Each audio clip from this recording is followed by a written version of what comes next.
Schmoney. Today, I am looking forward to yet another one of our Sunrise Success series. I've got my cup of coffee in my hand, fresh out of bed, so my face has not been made up or anything. I look kind of crusty, but hey, that's all right. Sometimes that's the way it is, particularly on a Friday when you just ain't feeling it. It's been a long week. It's been a very long week.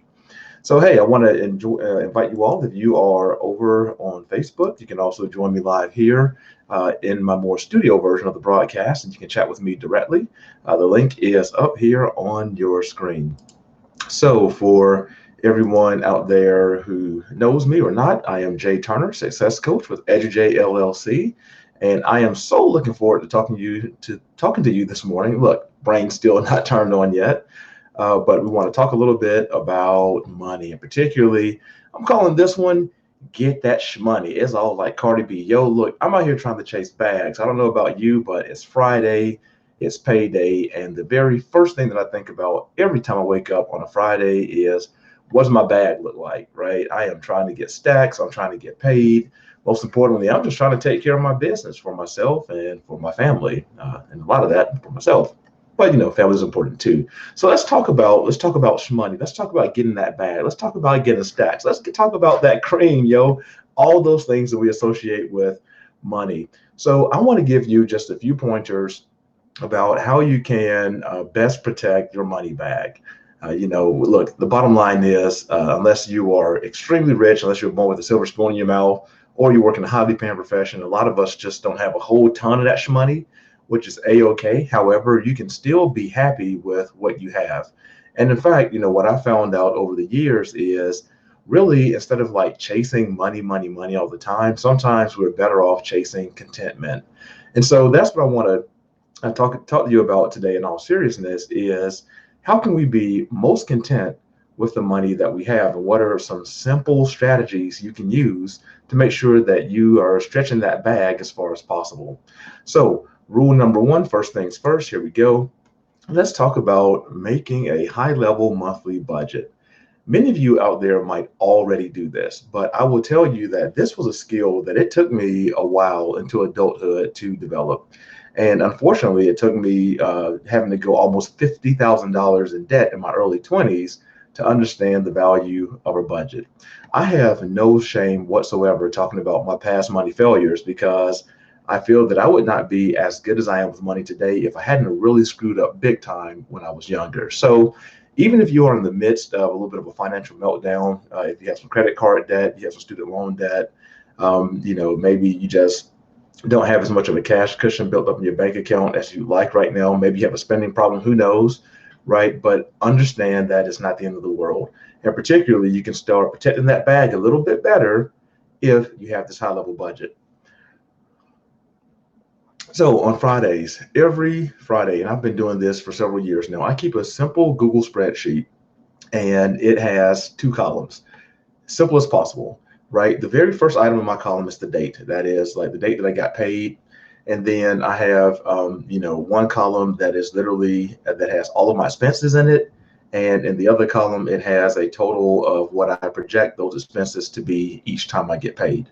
I get paid every 2 months. So when I am putting together a monthly budget, not only am I doing one that encompasses all the expenses in that 2 week period, I also do it for like the next 2 weeks. And I'll sit down on a Saturday and I will actually plot out my budget for about 3 months ahead of that, just so that I can keep track of what's coming down the pike.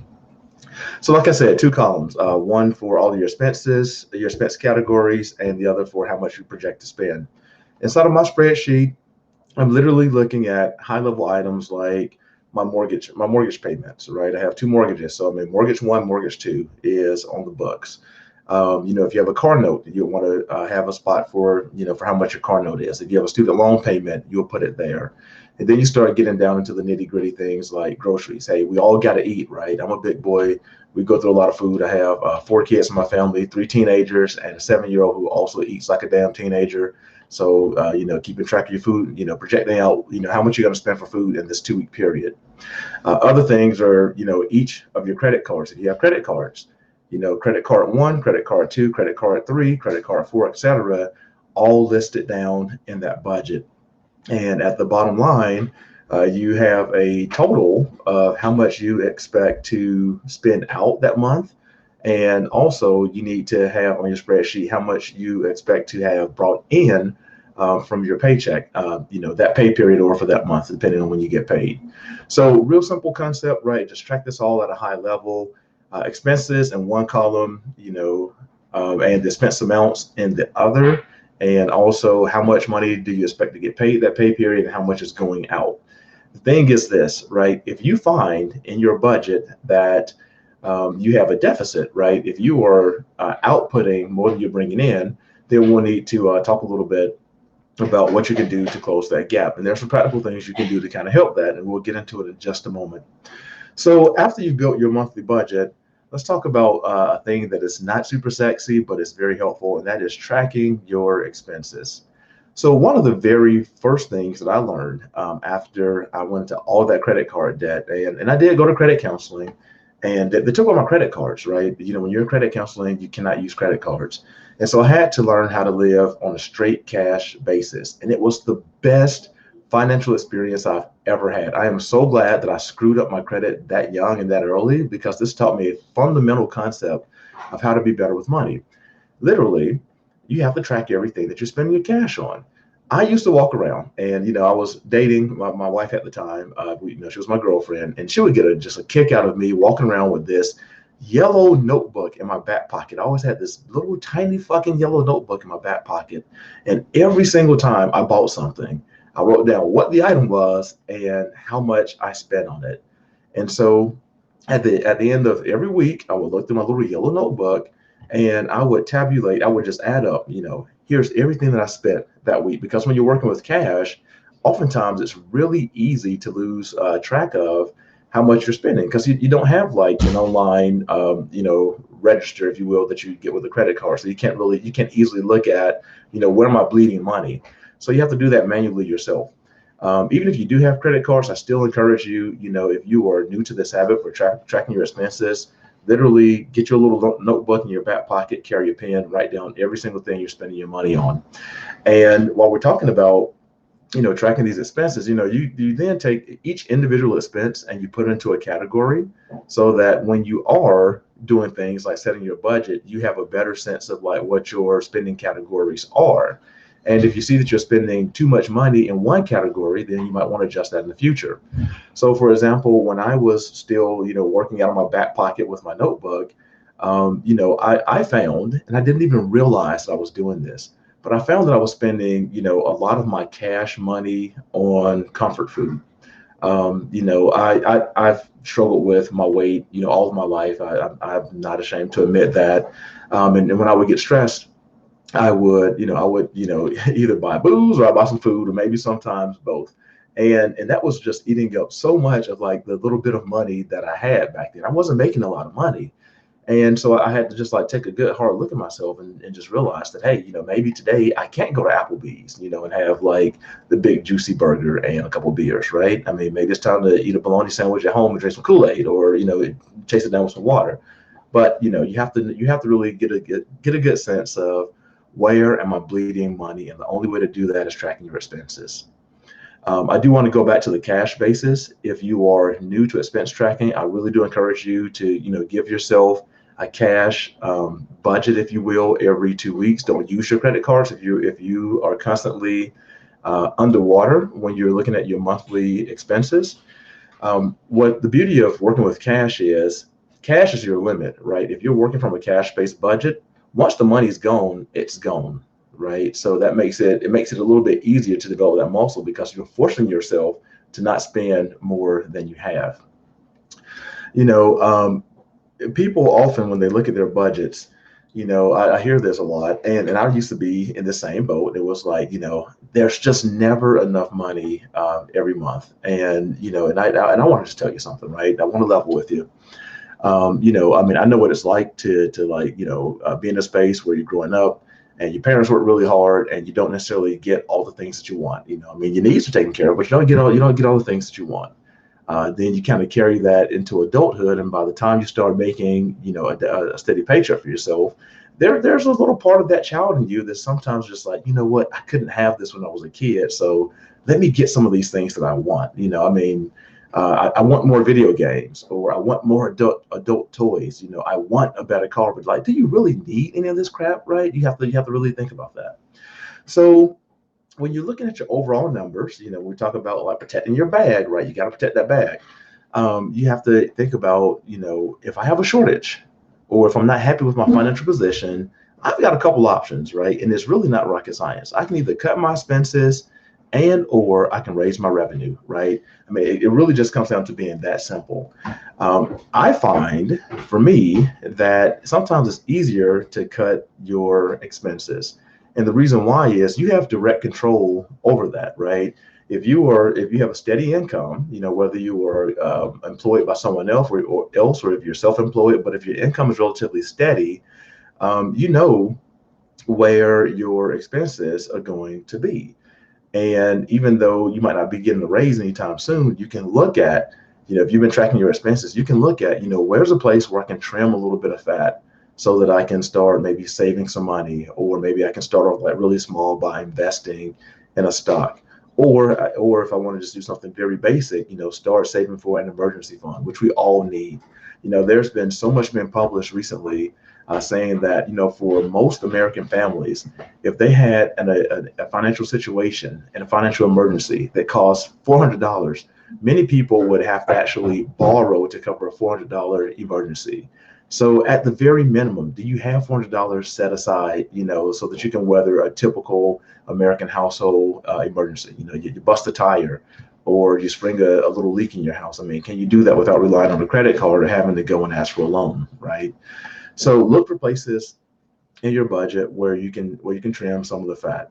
And I guarantee you, I mean, and I'm not just saying this because, I'm in a better financial position now at 40 than I was at 20. I'm happy with my financial position, but I'm just telling you from experience, from someone who has for a lot of his career not made a lot of money and had a lot of expenses that I had to pay and take care of. You can always find a place to trim. I will say one area that's becoming relatively insidious that a lot of people, oftentimes overlook as far as how can I get some wiggle room in my budget is subscriptions. I mean, we are in a subscription-based economy. It's like the whole idea of owning things like barely exists anymore. Like we're all constantly renting something, whether you're renting content and entertainment through Netflix and Hulu and Disney Plus and all these other services. Like your subscriptions, your monthly subscriptions add up quite a bit. When you add on all those niceties like your Google Play Music or Spotify or whatever, when you look at how much you're spending on your cell phone bills and some of the feature creep that happens in cell phone bills, when you look at how much you're paying for cable, if you still do cable, some of your cable packages, like those subscriptions can range in the several hundreds of dollar territory. I know people who have telecom bills, for a family of four, they have telecom bills that are like, $400 to $500 a month. And I'm like, wow. I mean, first of all, I hope you have the money that all of that stuff is really necessary. But, I mean, that's really, in my opinion, and that's just in my life, that's a lot to spend for telecom. So I always look at, where are my subscriptions eating me? Because it becomes an invisible cost. I use this tool called Track My Subs. I absolutely love it.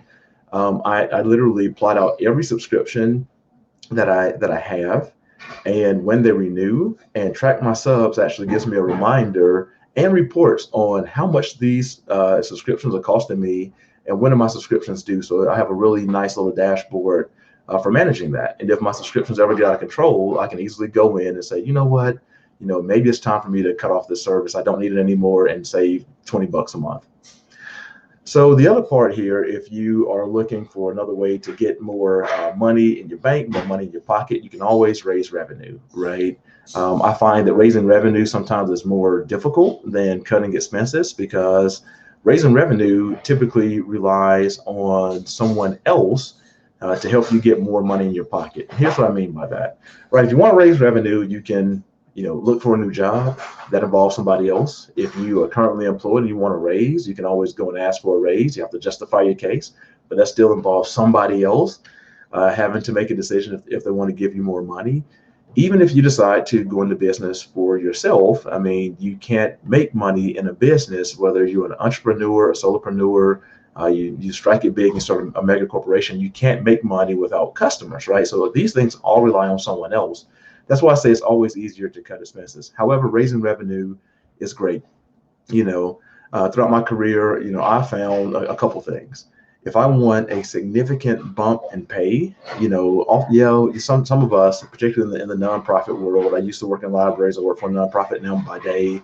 Our raises are, relatively small if we get them.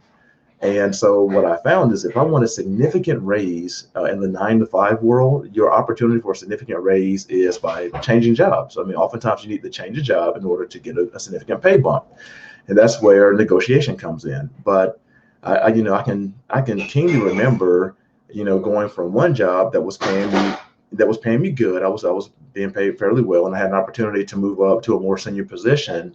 And during that negotiation, I negotiated for a pay bump that was, 40% more than I was making in the previous job. And then when I left that job several years later, I negotiated for a 30% pay bump, right? So, you can take years of 2%, 3%, 5% raises on your job. But if you really want that immediate jump, you need to be looking perhaps at changing positions and finding another job. The other thing is, there is always a need and a want for some people to have a side hustle. You can oftentimes do like your side business while you have the security and the health benefits and all the other things of a 9 to 5 job, provided that you're not putting yourself in a conflict of interest situation. I believe that we all have at least one skill that we can monetize. I've started my own business. I've been working, my own side hustle now for over 5 years. Just kind of using skills that I've gained throughout my professional life. I'm a speaker, I'm a facilitator, I'm a trainer, I'm a coach. These are all skills that I've refined over the years in my day jobs, and just happen to have been able to create, side work for myself that plays to my passion. I do it because I love it. And when you're passionate about what you do, finding customers and retaining customers becomes so much easier because you're operating from love. And, that's what gets me going in the day. My day job is great. We save lives on my day job, but I make people and I help people become more awesome through my side work. And that's where my heart is. So if you have a skill, try to find a way to monetize it. Maybe you're good with your hands. Maybe you paint. Maybe you want to open an Etsy store, if you're good with crafting. Um, if you're good with sales, I mean, go find you some stuff to sell. I mean, we have so much stuff around our houses that I'm sure that you can find a way to offload it. I mean, if you're feeling cheeky like I've done, I mean, trade hand arbitrage. Here's a funny story. So I used to have for several years an Amazon store. What was I selling? I was selling used video games. I had this realization, and I can't make this up. I had this realization in the shower one morning that I love video games. I've got a lot of video games that I don't play anymore. Let me sell some of my video games. And when I started selling my video games, I was like, you know what? I never will have enough inventory to make real money on it. And plus, when you're selling your own video games, you're selling from a loss position because you've already spent money on those items, and then you're selling those items for less than when you bought them brand new. So, so that right there is not going to make you money. It might help bring some money back into your pocket, but you're still not making a profit on that. But I thought about how can I make a profit? Well, what if I were to buy other people's video games in one place and sell them at a markup somewhere else? So literally, when I ran my Amazon store for very successfully for almost 3 years, I was going on Craigslist buying video games from people. This was back in the PlayStation 3 and the Xbox 360 era and the Wii era. I was buying video games and systems from people on Craigslist and buying them at as cheapest prices as possible. Again, you have to know how to negotiate. And I would bring those items home, clean them up, make sure that the discs worked and tested everything, and resold those items on Amazon at a markup. And it's because I knew video games. So like sometimes when I was buying from a client on Craigslist, I would be able to quickly spot if they had a gem in their collection that was worth more than the $10 I would give them for it. I could probably buy, I could buy somebody's Fire Emblem game, which is a hot Nintendo IP, buy it for $10. They don't know what they have. They just know that they had a video game that was too hard for them. They didn't want to play it. And I could go sell that on Amazon for like $60 because it was hard to get that game. So you just have to have a keen eye for sales and for products when you do arbitrage. But those are just two quick ways to like get some more money into your pockets, cut your expenses, raise your revenue. And then finally, I advise that you forecast ahead, right? I mean, the most important business in your life is the business of you and the people that you love and that you're responsible for.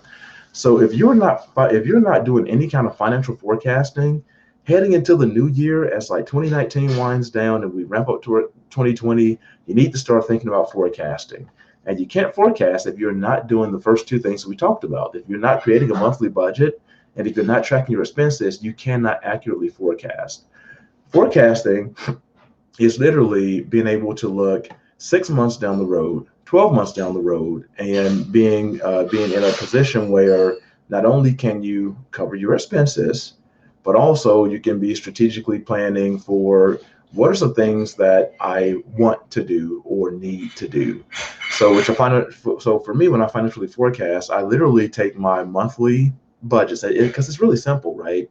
If I'm doing a monthly budget, I do it now by quarter. If I'm doing a monthly budget by quarter, when I forecast for the next calendar year, I look at those quarterly budgets and I go through and I spend like an hour doing this and I look categorically, where can I spend less money so that when I get the sum of all that savings, I can project it um, into next year's budget targets and think about things that need to happen.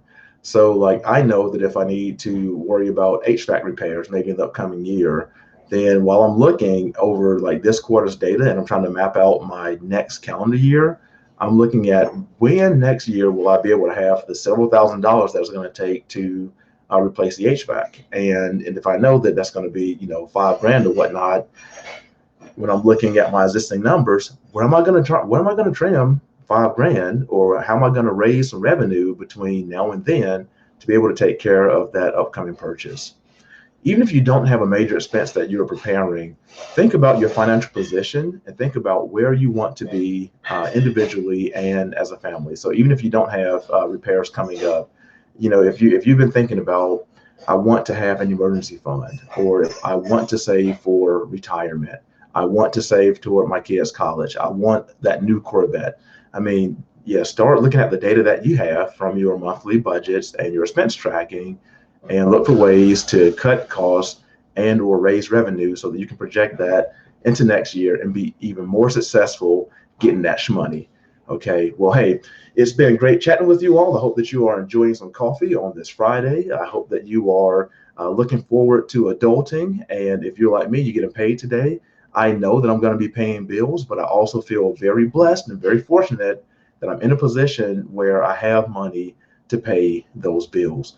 So until the next time we talk, everyone, I hope that you are smiling, happy, healthy, and ready to kick some ass on a Friday. Here's to your success, and here's to being even more awesome than you already are. Take care, and we'll talk to you next time.